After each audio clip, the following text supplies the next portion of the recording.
लक्ष्मण हाके, तुझी लायकी गोंडपाट उचलण्याची नाहीये, तुझी लायकी साधं गोंडपाट उचलण्याची नाहीये. तू पवार साहेबांच्या समोर त्यावेळेला लोकसभेच्या निवडणुकीच्या वेळेला तिकिटासाठी 4 तास लाईनीमध्ये उभा होतास की नाही उभा होतास? हातामध्ये कटोरा घेऊन तिकीट मागत होतास की नाही मागवतास? मागत होतास ना. या महाराष्ट्राचा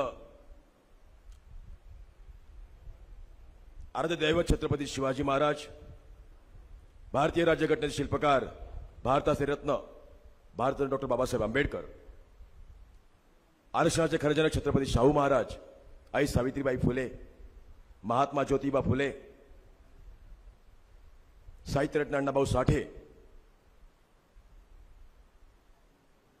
आणि खऱ्या अर्थाने या महाराष्ट्राला शिव फुले शाहू आंबेडकरांच्या विचारांचा एक महाराष्ट्र म्हणून पुढे नेण्याचं काम ज्यांनी या महाराष्ट्राला केलं ते स्वर्गीय यशवंतराव चव्हाण साहेब यांच्या स्मृतींना त्या ठिकाणी सोबत मी अभिवादन करतो.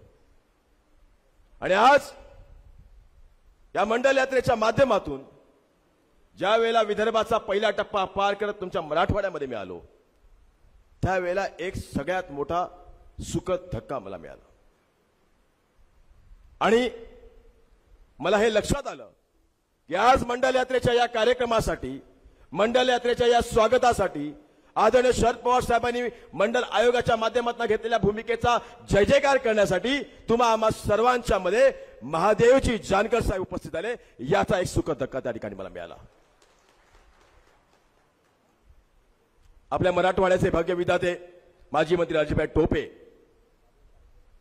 या जिल्ह्याचे अध्यक्ष निसारबाई देशमुख, माजी आमदार चंद्रकांतजी दानवे, बबनू चौधरी, माझ्यासोबत सातत्याने हे काम करणारा माझा सहकारी संजयजी कालबंडे, युवा सहकारी अर्जुन घोंगडे, माझ्यासोबत आलेले माझे सहकारी आसिफजी खलिफे, सलीमजी बेग, प्रकाशजी चव्हाण, सर्वच मान्यवर या ठिकाणी मोठ्या संख्येने उपस्थित माझ्यासोबत बसलेले माझे बांधवांनो, भगिनींनो आणि पत्रकार मित्रांनो. मंडल यात्रा आणि ती सुद्धा आजच का? या देशाचे नेते आदरणीय शरदचंद्रजी पवार साहेबांनी एका ऐतिहासिक निर्णयातनं या राज्यातल्या असंख्य लाखो करोडो लोकांना राजकारणाच्या एका मुख्य प्रवाहामध्ये आणलं.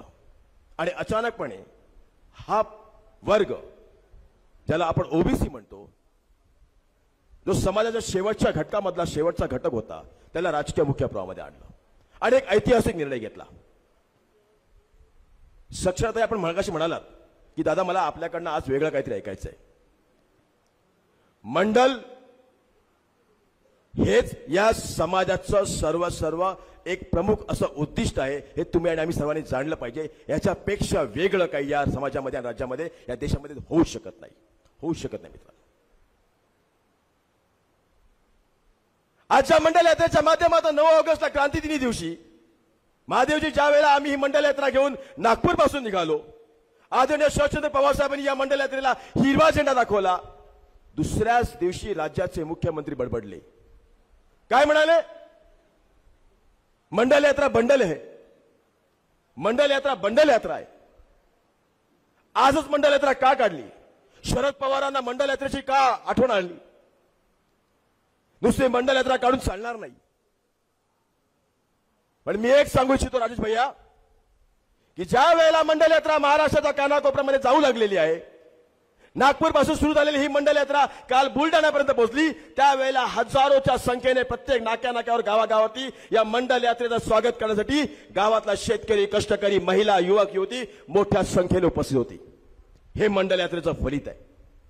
पण एक विचारच वाटतं की ज्या वेळेला ही मंडल यात्रा गावात चालली होती त्यावेळेला या मंडल यात्रेचं स्वागत करण्यासाठी एक ओबीसी उभा होता, एक मागासवर्गीय उभा होता, एक मुसलमान उभा होता, एक आदिवासी उभा होता, एक बंजारा उभा होता, एक मराठा देखील उभा होता. पण महादेव जानकरजी, मला त्या गावामध्ये त्या वाटेवरती एक फडणवीस दिसला नाही, एक फडणवीस दिसला नाही. हे लक्षात घ्या मित्रांनो, हे लक्षात घ्या की मंडलचा खरा मित्र कोण आहे आणि मंडलचा खरा शत्रू कोण आहे, हे लक्षात घ्या. मला मंडलच्या स्वागतासाठी एकही फडणवीस त्या ठिकाणी जानकर साहेब मला दिसला नाही. याचा अर्थ काय? याचा अर्थ असा आहे की राजेश भैया, ज्या वेळेला आपण सर्वांनी सांगितलं की ज्या वेळेला या देशामध्ये 1990च्या कालावधी मंडल आयोगाच्या माध्यमातून एक अभूतपूर्व भूमिका, एक ऐतिहासिक निर्णय आपण घेतला आणि त्याच वेळेला मंडल आयोगाची अंमलबजावणी करत या देशामधला सगळ्यात मोठा असा ओबीसी वर्ग मंडल आयोगाच्या माध्यमातून एका आरक्षणाच्या भूमिकेमध्ये आणला. हे वास्तव आहे. हे वास्तव मांडण्यासाठी महादेवजी आज जर महाराष्ट्राच्या कानाकोपऱ्यामध्ये आम्ही निघालो, गावागावामध्ये निघालो, शहरामध्ये गेलो, तालुक्यात गेलो, तर तुमच्या पोटात काय दुखतं? तुमच्या पोटात काय दुखतं? हो, मी मंडळचा जय जयकार करतो, हो मी बहुजनांचा जय जयकार करतो, तुमच्या पोटात काय दुखतं? ह्यांच्या पोटात यासाठी दुखतं की ज्या वेळेला मंडल आयोगाची भूमिकाची अंमलबजावणी झाली, देशामध्ये व्हीपी सिंगांनी मंडल आयोगाची अंमलबजावणी करण्याचा निर्णय घेतला आणि त्याच वेळेला भारतीय जनता पार्टीच्या जवळजवळ 76 खासदारांनी व्हीपी सिंगांच्या सरकारमधनं पाठिंबा काढून घेतला आणि व्हीपी सिंगांचं सरकार पडलं. यांनी व्हीपी सिंगांचं सरकार पाडलं. का पाडलं? ते फक्त आणि फक्त यासाठी की यांच्या बाप जन्मामध्ये ओबीसींना आरक्षण द्यायचं नाही, ते देता कामा नये म्हणून मंडल आयोग लागू करू नका म्हणून व्हीपी सिंगांचं सरकार पाडलं. आम्ही सरकारचे लाभार्थी नाही आहोत. आम्हाला सत्तेचा अट्टहास नाहीये. सत्ता गेली तरी हरकत नाही, पण व्हीपी सिंग हाच ओबीसीचा मसीहा आहे. कारण यांनी त्यावेळेला कुठलाही विचार न करता ओबीसीच्या आरक्षणाचा मार्ग खुला केला आणि मंडल आयोगाची या देशामध्ये अंमलबजावणी केली. ते व्हीपी सिंग होते. पण या गोष्टी होत असताना त्याच वेळेला व्हीपी सिंगांच्या सोबत खांद्याला खांदा लावून या राज्याचे त्यावेळेचे तत्कालीन मुख्यमंत्री आदरणीय शरदचंद्र पवार साहेबांनी मंडल आयोग लागू करण्याचा निर्णय घेतला आणि महाराष्ट्र हे पहिलं राज्य आहे ज्यांनी ओबीसींना आरक्षण दिलेलं आहे. ते फक्त आणि फक्त शरदचंद्र पवार साहेबांमुळे. टाळ्या शेवटपर्यंत वाजल्या पाहिजे, कारण तुमच्या आणि आमच्या आयुष्यातलं भवितव्य घडवणारा हे निर्णय होता. शेवटपर्यंत प्रत्येकाने या टाळ्या वाजवल्या पाहिजेत. हो, शरद पवार आमचे मसीहा आहेत, व्हीपी सिंग आमचे मसीहा आहेत. कारण ओबीसींचा खरा तारणहार जर कोण असेल तर ते शरदचंद्र पवार साहेब होते. पण ज्या वेळेला शरदचंद्र पवार साहेबांनी महादेव जानकरचा निर्णय घेतला आणि महाराष्ट्राच्या राजकारणामध्ये मंडल आयोगाच्या अंमलबजावणी शिफारसींची अंमलबजावणी करण्याचा हा निर्णय घेतला, त्याच वेळेला आसिफजी द्या ते आणून द्या. त्याच वेळेला या देशामध्ये एक असा पक्ष होता ज्यांनी या मंडल आयोगाला विरोध केला. काय विरोध होता हा? ओबीसींना आरक्षण देऊ नका, Mandal is bundle, Mandal go back असे नारे देत ओबीसीच्या आरक्षणाला विरोध करणारा एकमेव पक्ष होता, तो होता भारतीय जनता पार्टी. आणि या पक्षाने अखंड देशामध्ये देशाचे नेते लालकृष्ण अडवाणी यांच्या नेतृत्वाखाली ही कमंडल यात्रा काढली होती. ही कमंडल यात्रा मित्रांनो, हे बघा, हे कमंडल, हे बघा, हेच ते महादेव जानकरची कमंडल होतं, जी कमंडल यात्रा भारतीय जनता पार्टीने ओबीसींना विरोध करण्यासाठी राजेश भैया काढली होती. आणि आज म्हणतात की आम्ही ओबीसींचा डीएनए आहोत. हेच ते कमंडल होतं. आणि कमंडलच का वापरलं होतं हा प्रश्न स्वतःला विचारा एकदा. का कमंडल वापरलं होतं? जुन्या काळामध्ये चित्रपटामध्ये आपण हे पाहिलं आहे की ऋषीमुनींच्या काळामध्ये अशा प्रकारचं कमंडल वापरलं जायचं. आणि काय व्हायचं? एखादा शूद्राची सावली जरी तुमच्यावरती पडली, एखादा शूद्राचा स्पर्श तुम्हाला झाला, तर या कमंडलामधलं पाणी काढून पवित्रम पवित्रम पवित्रम पवित्रम पवित्रम शिव शिव शिव शिव शिव शिव शिव शिव शिव. काय होता याचा अर्थ? शूद्र. ओबीसीला ही जाणीव करून देण्यासाठी की ओबीसी हा शूद्र आहे म्हणून महादेव जानकरजी त्यावेळेला कमंडलचा वापर केला गेला होता. हे खरं आहे, वास्तव आहे, हे तुम्ही आणि आम्ही जाणलं पाहिजे. म्हणून कमंडलचा वापर केला गेला होता ओबीसीला दाखवण्यासाठी की तुम्ही शूद्र आहात. आणि तुमच्या शूद्राला त्याच्या बाप जन्मामध्ये म्हणजे या शूद्राला त्याच्या उभ्या आयुष्यामध्ये कधी आरक्षण मिळता कामा नये यासाठी भारतीय जनता पार्टी यांनी अट्टाहास धरला होता आणि रस्त्यावरती उतरली होती. दगडफेक आंदोलनं, जाळपोळ, निषेध, ठिय्या आंदोलनं, त्या ठिकाणी मोर्चे काढले गेले होते आणि म्हटलं होतं की या ओबीसीना आरक्षण देऊ नका. पण आज या ओबीसीना आरक्षण मिळालं. साक्षरताई, तुम्ही मगाशी म्हटलं की आज माझी बहीण, माझा मुलगा IAS, IPS, CA, engineer, doctor, कलेक्टरच्या माध्यमातून या राज्याच्या आणि या समाजाच्या मुख्य प्रवाह देऊ शकतो. ते फक्त आणि फक्त घडलं शरदचंद्र पवार साहेबांमुळे. ओबीसीला याची जाण असली पाहिजे. आज काही दलाल ओबीसीना अपमानित करतायत.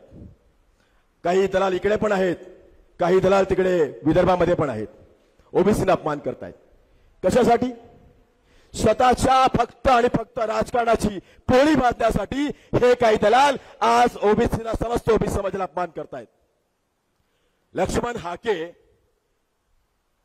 तुझी लायकी गोंडपाट उचलण्याची नाहीये, तुझी लायकी साधं गोंडपाट उचलण्याची नाहीये. तू पवार साहेबांच्या समोर त्यावेळेला लोकसभेच्या निवडणुकीच्या वेळेला तिकिटासाठी 4 तास लाईनीमध्ये उभा होतास की नाही उभा होतास?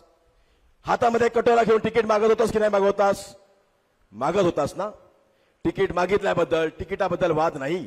पण महादेव जानकरजी हे त्याला लक्षात असलं पाहिजे की लक्ष्मण हाके ओबीसीच्या आरक्षणाच्या कोट्यामधनं ओबीसीचा एक कार्यकर्ता, एक उमेदवार म्हणून त्या ठिकाणी उमेदवारी मागण्याची त्या ठिकाणी तू पहल केली होतीस. पण त्याच वेळेला भारतीय जनता पक्षाच्या लोकांनी यांना नाकारलं होतं, शिंदे गटाने यांना नाकारलं होतं, अजित पवार यांना नाकारलं होतं आणि हा व्यक्ती शरद पवारांच्या पाठीमागे तिकिटासाठी फिरवता. मला अधिकच बोलायचं नाहीये, कारण मला आज महादेव जानकरांना ऐकायचंय, जानकर साहेबांना ऐकायचंय. पण या गोष्टी होत असताना तुम्हा आणि आम्हा सर्वांनी एक गोष्ट मात्र जाणून घेतली पाहिजे की ज्या पद्धतीने ओबीसीला त्या ठिकाणी आरक्षण नाकारलं, त्याच पद्धतीने ओबीसीला आरक्षण नाकारल्यानंतर ही मनुवादाची पिलावळ काही शांत बसली नाही, शांत बसली नाही. संजय कालबंडे, तुम्हाला चांगलं माहिती, तुम्ही ऍडव्होकेट आहात. 2011ला जाती न्याय, 2011ला जनगणना झाली. मनमोहन सिंगाच्या सरकारच्या काळामध्ये जनगणना झाल्यानंतर ज्या वेळेला आपल्या ओबीसी आरक्षणाचा विषय कोर्टामध्ये गेला होता, त्यावेळेला या सरकारचे त्यावेळेचे असलेले मुख्यमंत्री देवेंद्रजी फडणवीस साहेब, तुम्हाला हे विचारलं गेलं होतं, सर्वोच्च न्यायालयाकडे त्या ठिकाणी विचारणा केली गेली होती की तुमच्याकडे जी काय आकडेवारी आहे ती आकडेवारी ओबीसीची तुम्ही कोर्टामध्ये सादर करा. पण या राज्याचे मुख्यमंत्री 8 आठवड्याची मुदत देत असताना देखील या राज्याच्या मुख्यमंत्र्यांनी शेवटच्या आठवड्यापर्यंत या राज्यात, या देशाच्या सरकारमध्ये मनमोहन सिंगाच्या काळामध्ये झालेली जनगणना या सर्वोच्च न्यायालयासमोर ठेवली नाही. सांगितलं की त्याच्यामध्ये अनंत अडचणी, अनंत चुका आहेत आणि ओबीसीचं आरक्षण न्यायालयात गेलं. ओबीसीच्या आरक्षणाला न्यायालयामध्ये नेण्यासाठी जाणारा जो व्यक्ती आहे, ज्या व्यक्तीला आज या देवेंद्र फडणवीसांच्या सरकारमध्ये आणि चंद्रशेखर बावनकुळेकडनं ज्या पद्धतीने मदत केली गेली, या व्यक्तीकडनं ओबीसीच्या आरक्षणाला सर्वोच्च न्यायालयामध्ये नेलं गेलं आणि तुमच्या आणि आमच्या जाती न्याय जनगणनेचा प्रश्न हा ऐरणीवरती आला. मित्रांनो, एक लक्षात ठेवा, सातत्याने ज्या पक्षाच्या जाहीरनाम्यामध्ये जात न्याय जनगणनेचा उल्लेख देखील नाही, ज्या पक्षाचा पाठीमागे असलेला आरएसएस सारखा एवढा मोठा संघ परिवार हा जात न्याय जनगणनेला मानत देखील नाही, राजेश भैया त्याच वेळेला आज भारतीय जनता पार्टी सहजपणे जात न्याय जनगणना आम्ही करणार अशा प्रकारचा आदेश काढते. कोणासाठी? फक्त आणि फक्त बिहारच्या राजकारणासाठी, फक्त आणि फक्त बिहारच्या राजकारणासाठी जात न्याय जनगणना करण्याचा फक्त आम्ही दाखवते आणि त्याच माध्यमातून आपल्या राज्यातल्या आणि बिहारमधल्या लोकांना बोलवते. एक लक्षात ठेवा, जानकर साहेब, तुम्ही इथे आलात, बरं झालं. तुमच्या समक्ष सांगून टाकतो की ज्या वेळेला नागपूरमधनं ही मंडल यात्रा निघाली, आम्हाला विरोध झाला. त्याच वेळेला पुण्यामधनं काही संघटनांनी सांगितलं, पत्रकार परिषद घेतली आणि राजेश भैया सांगितलं की या मंडल यात्रेला पुण्यामध्ये बंदी घालणार. तुझ्या बापाची आहे का ही मंडल यात्रा जो तू बंदी घालणार? ही मंडल यात्रा बहुजनांची आहे, बहुजनांच्या सन्मानाची आहे. ही मंडल यात्रा ओबीसी, मागासवर्गीय, दलित, मुसलमान या सर्वांची आहे. या मंडल यात्रेवरती बंदी घालता येणार नाही आणि बंदी घालू देखील देणार नाही. जे होईल ते होईल, पण मंडल यात्रा आज निघालेली आहे. आदरणीय पवार साहेबांनी ज्या मंडल आयोगाच्या माध्यमातून जी भूमिका घेतली त्याचा सन्मान सुरू झालेला आहे. आणि म्हणूनच जाता आता एक गोष्ट मात्र सांगेन की जर असेल आम्हा सर्व ओबीसींना गर्व आणि अभिमान शरद पवार साहेबांचा, जर असेल आम्हा सर्व ओबीसींना गर्व आणि अभिमान आमच्या मंडल आयोगाचा, आमच्या हक्काच्या आरक्षणाचा, तर सर्व ओबीसी, सर्व बांधवांनी या ठिकाणी उपस्थित सर्व माझ्या बांधवांनी हात वर करून, दोन्ही हात वर करून समस्त लोकांनी त्या ठिकाणी आपण त्या ठिकाणी आश्वासित करूया की हो पवार साहेब, आम्ही सर्व समाज तुमचे आयुष्यभर ऋणी असणार, मंडल आयोगाचे आम्ही ऋणी असणार. हो पवार साहेब, आम्ही तुम्हाला आश्वासित करतो की मंडल आयोग हा तुमच्या महिम्याला, तुम्ही आम्हा ओबीसीचे मसी आहेत. जय हिंद, जय महाराष्ट्र, जय भीम, जय ओबीसी.